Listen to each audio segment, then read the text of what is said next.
Hello peoples, good morning and welcome back to Reaper Pro Tips with me, your host Ann, disembodied hands Quindy, disembodied beard John, and the very angry squirrel outside of my window. Why? Don't just sit there and yell at me.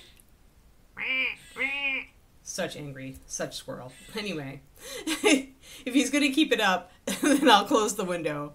He's a big old gray squirrel sitting out in this tree, like right over my fence, like yelling. Very angry squirrel. It's the day of the angry squirrel. The squirrel says, why not? Yes, exactly. Good girl, Kiki. But yes, that's where we are this morning. A very angry squirrel. Oh, geez. Oh, no, I see. Okay, there's two squirrels. One I can see, and he's not the yelling squirrel. But I just watch him. You guys know I've got that plum tree. There's a Japanese plum tree that extends like over our yard. Like we're really going to have to cut it back actually. But it drops plums everywhere and they're ripe right now. I just watched a squirrel latch onto the branch above it with its hind paws, lower itself down, grab a ripe plum in its mouth, and eel its way back up and then run for it. The angry squirrel is the one yelling at the other squirrel for stealing the plums. Oh my gosh.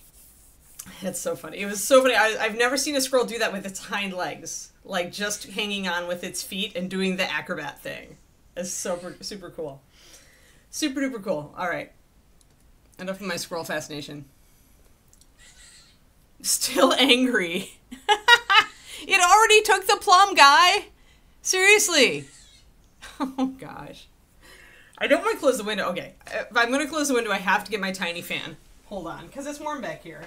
One second. We're going to close it because I don't want to listen to Angry Squirrel. I don't want to listen to Angry Squirrel, but I need air ventilation.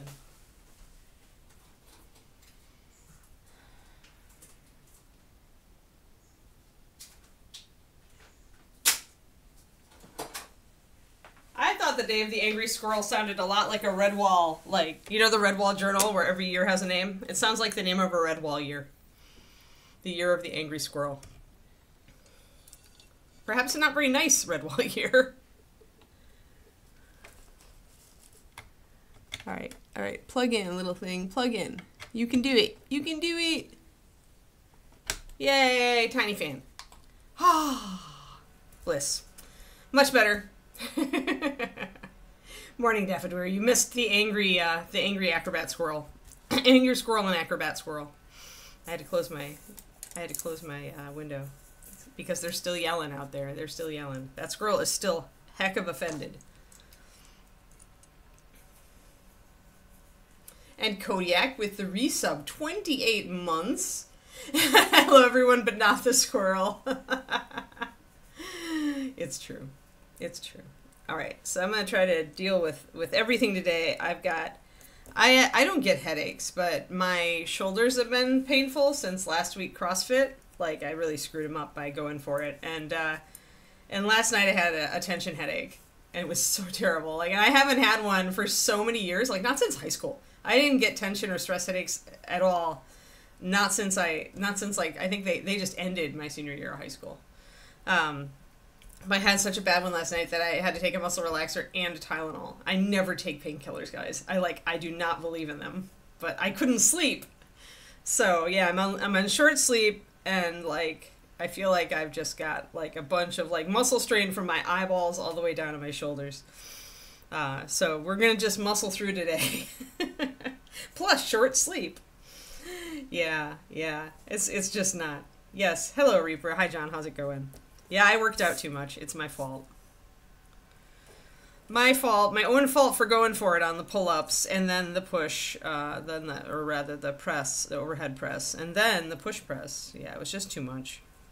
I should have known it was too much and been smart, but I wasn't, so it's a live and learn moment. I'm just, you know, it's just you're kicking yourself, right? Because it can feel fine in the moment, but you kind of know, you're like, I'm going to feel this later, aren't I? And then you're like, okay, this is a bad exercise to be doing after those other exercises, but I bet I can do it. I'll just put lighter weights on. I didn't put light enough weights on. So, Yeah, but yeah, on short sleep and I feel like I have a looming headache right behind my eyes. So just nasty. Nasty, nasty. But my own fault. So, that's right. I was doing some white on the laces here so that I could remember to paint them red. They need to be red. Let's do that. I'm not really angry. It's just frustration with myself and the world. And, you know, actually I was, I have a new book about running and strength training for running specifically. And the authors who are, one of them's a PhD in physiotherapy, and the other one's like a mechanical motion PhD. I don't know. They know the body.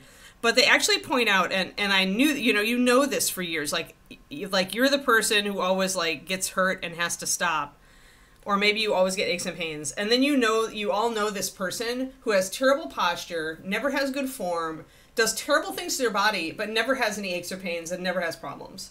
So apparently this is a thing, and it's like a flexibility threshold. It's actually noted in like physiotherapy and physio exercise stuff, that it's well known that some people have a greater threshold than others. So everybody's on the continuum. So the people who are constantly getting hurt and seem like they can't exercise at all, like they're always out on the gym days, those are the people with a really low threshold. And the people with the high threshold are people like my husband, who slouches and has terrible posture, but can still outrun me, and still, he can't outlift me though.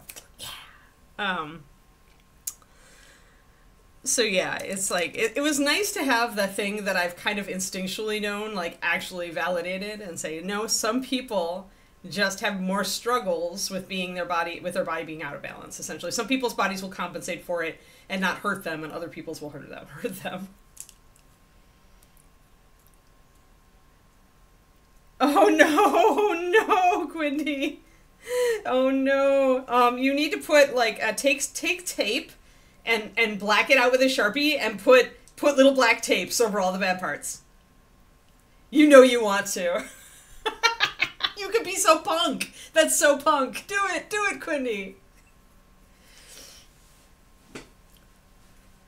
No, I do not take iron supplements. When you're a woman over 50, it's not good, Slayer. My multivitamin does not have iron, and it doesn't need to. Like, consider that I get between 120 and 150 grams of protein a day, and a bunch of that is red, some of that's going to be red meat. Like, there are sources of iron, plus I eat a lot of spinach, I eat a lot of iron sources. So I don't take iron supplements just because when you're postmenopausal, it's generally, like, if you take a woman's over 50 multivitamin, it will not have iron. Yeah. Yeah, so I don't do iron. I do every other supplement on the planet. Not really. Actually, I had tried to scale back on my supplements, drop my multivitamin, and in favor of just doing a B complex and the other like stuff I do, like potassium and fish oil and stuff like that. But then I got sick, and I was like, you know what? I haven't gotten sick since I had my multivitamin. I think I'm just gonna, like, say, sorry, B vitamin complex. I'm gonna go back to the multivitamin.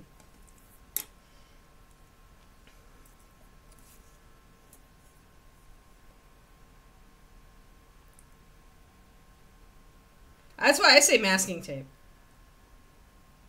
Oh, good. There we go. Yeah, that's right, because you live in the AC of doom because it's New Orleans, so that means you wear a cardigan to work like I always used to wear a flannel to work. Yes, so you have a cover-up. That's good. Good job. Woody. I still think it would be hilarious for you to take, like, masking tape and black it out and use that. That would be hilarious! So much awesome. But maybe the people at your work would not find it hilarious, so you know your work people better than me. I did a 4-to-1, guys, but this is... Here.